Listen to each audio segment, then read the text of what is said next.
So I've got bad news. I'm afraid I'm once more going to dive down into a little bit of lib shit. I do, in fact, believe, and this is, in fact, the position also supported, at least officially, by the Democratic Party, so I apologize for the, abandonment of my socialist principles, that democracy is good.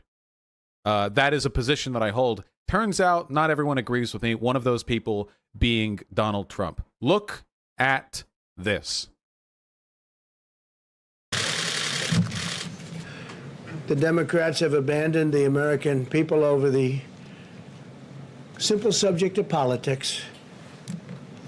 Chuck Schumer and Nancy Pelosi are holding the American people hostage over money for their radical left-wing agenda that the country doesn't want and won't accept. They turned down this bill. Hey, did you guys know it's actually illegal for presidents to, during state-funded like addresses, attack the opposite party? Did you know they're not allowed to do that? It's just a funny thing. I mean, he's done it for every single speaking event he's done. But yeah. Because they want radical left agenda items that nobody in their right mind would approve. So they want $25 billion for the post office. They want $3.5 billion for universal mailing, $3.5 billion. And the bill's not going to happen because they don't even want to talk about it, because we can't give them the kind of ridiculous things that they want that have nothing to do with the China virus. So therefore, they don't have the money to do the universal mail-in voting. So therefore, they can't do it, I guess, right? Are they going to do it even though they don't have the money? They're asking for the $3.5 billion. They're asking for $25 billion for the post office so they can do this, I guess, and other things. At 25, I would hope it would be a lot of other things too. But therefore, they don't have it. They don't have the money to do the universal mail-in votes. It'll be the greatest rigged election in history. It'll be the greatest fraud ever perpetrated, other than perhaps what they did to my campaign, where they spied on my campaign. The other thing they couldn't prove happening. Of course, every Trump address is just a string of lies cut together with stammering. But if you miss that, he literally just said that the Trump administration will not be backing funding for the USPS because to give them that funding would be to allow them to more effectively process mail-in voting.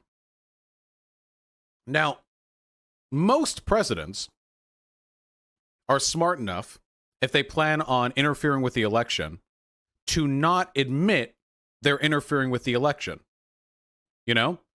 Remember the North Carolina voter ID laws, where the state legislator researched which types of voting and which types of IDs black people tended to use, and then specifically outlawed things in such a way as to disproportionately target black people with surgical precision, as was found by the Supreme Court? Imagine if that state legislator had been defending their decision by saying, yeah, well, and if we take away these voting booths and we take away these IDs and implement this law, well, black people won't be able to vote. They won't be able to vote as easy. and if we did let them vote, that'd be some of the greatest electoral interference of our time.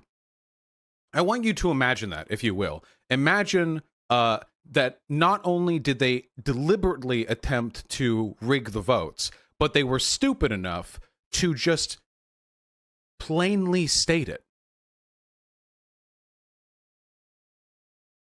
Now, I know what you're thinking, of course.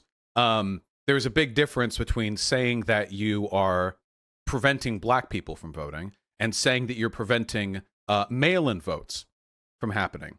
Well, the issue with that is there's really, really not. Because it has been found in poll after poll after poll, Biden voters are significantly more likely to rely on mail-in voting than Trump voters, for a wide variety of reasons. Democrats tend to live in the cities. Cities tend to have more people per voting booth, meaning that lines get longer, meaning more people are going to want to mail in. Cities also have much higher COVID-19 risks with regards to actually going inside, waiting in line, what have you, because you're in a more densely populated area. The difference is staggering. 48% of voters for Joe Biden plan to vote by mail, as opposed to 23% of voters for Donald Trump. Now, I have seen some people, some of whom pretend to be on the left, who are claiming this isn't a big deal and that Trump doesn't actually have the power to interfere with the processing of the USPS. This is obviously factually incorrect. I have heard some people have the audacity of saying that, as a matter of fact, the USPS's interference via budget shortfalls is not possible because the USPS funds itself. Of course, the USPS has been in the red for a while now, and with this lack of emergency aid, they will have a greater justification for doing what they have already been doing, which has been removing mailboxes. Do you know where they've been removing mailboxes? Here is a Washington Post map of which areas have had the greatest degree of postal service reduction, overlaid to which counties voted red and which counties voted blue. Here, I'll get rid of my camera for a second so we can really appreciate the map. So, if you look carefully, you will notice that the greatest reductions in USPS capacity and processing are taking place in blue areas, namely big cities. Look at that. We got Houston, Los Angeles, New York, Pontiac, Philadelphia, Columbus. And these are not insignificant reductions either. These are very, very, very significant reductions in the processing capacity of the USPS in these areas. In these areas which vote Democrat. Now, that could just be a coincidence. It also could be a coincidence that the recent Trump appointee to the head of the USPS, the Postmaster General, is a Trump loyalist who has $30 to $70 million in assets invested in direct competitors to the USPS. Just like a lot of Trump appointees who seem to be have a lot of money tied up in industries that compete with the government programs they've been appointed to lead.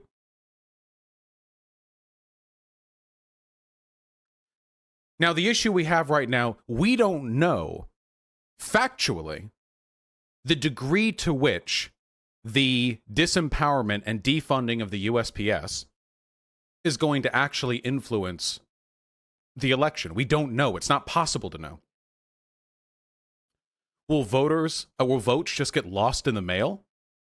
Will they not be processed in time to affect the election? Are we going to have an election and then 2 months later we find there's this big cache of votes that were never counted and it's too late to go back and change the outcome? What is going to happen? We don't know. And that's the issue. Because by targeting mail-in voting and with the knowledge that Biden voters are far, far, far more likely to vote by mail than they are in person, they have found a way. Yes, check the DMs. Holy shit, I can read your fucking messages. You don't need to keep repeating it. What do you think I'm looking at when I'm talking? Not chat? You know I'm not looking at the fucking camera because I look down a bit. It could also just be a coincidence that DeJoy destroyed over 500 mail sorting machines worth millions of dollars with no stated reason, fired or reassigned 23 executives to centralize power around himself, and forbade postal workers from working overtime. After all, both sides are bad. Yeah, it could just be both sides are bad. You know. It could be utter coincidence. We don't know what the outcomes of this are going to be. We have no fucking idea, okay? All we can do now, if we're not going to vote in person, is to make the odds of USPS interference as low as possible by dropping off our mail-in votes at the ballot box directly outside of the voting station, which we can do. In most states, I believe, possibly all of them. I don't know if it's a state-by-state thing. That is something you can do. If you want to vote by mail, you get your ballot, you throw that shit into an envelope after filling it out proper, and then you deposit it outside of the polling station. You have a little slot there. What I'm going to do soon is I'm going to make a video where I'm going to go over all the states with all the recommendations for what the best possible way of voting would be and how to best minimize the likelihood of your vote just getting lost in the mail. This is an incredibly serious threat to our democracy. man, we talk about whether or not Biden or Trump wins the 2020 election. At this rate, after everything Trump's done, I don't think we're going to get a 2024 election. Not a proper one, at least. You really think Trump or whoever replaces Trump isn't just going to push for a third term or whatever? Like they can get away with anything at this point. We're not running up against the boundaries of bourgeois democratic legalism here. We're past that. We're at the point now where we're going to have to start making very difficult choices about how much we value civility over the perpetuation of the democratic institutions we rely on to even be able to affect positive change.